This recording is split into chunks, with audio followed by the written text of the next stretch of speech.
వేల అక్షరాలు కోటి పుస్తకాలు చెప్పలేని ప్రేమ అమ్మే కథ.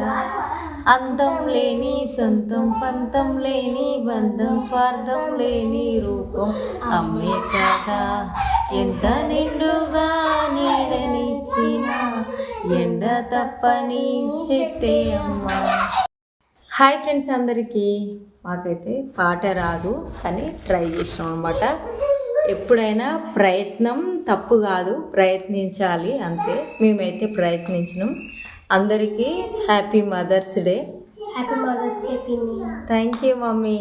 నాకైతే ఫస్ట్ మా మమ్మీ చెప్పింది. పోయిన సంవత్సరం అలా మమ్మీకి గిఫ్ట్ ఇచ్చిర్రట. ఏం గిఫ్ట్ ఇచ్చిర్రు? చీర అట్లా ఇచ్చిర్రు. ఈసారి అమ్మ అక్కడ ఉంది, ఇక్కడ పిన్ ఉన్నది. నాకేమి ఇస్తారో చూద్దాం.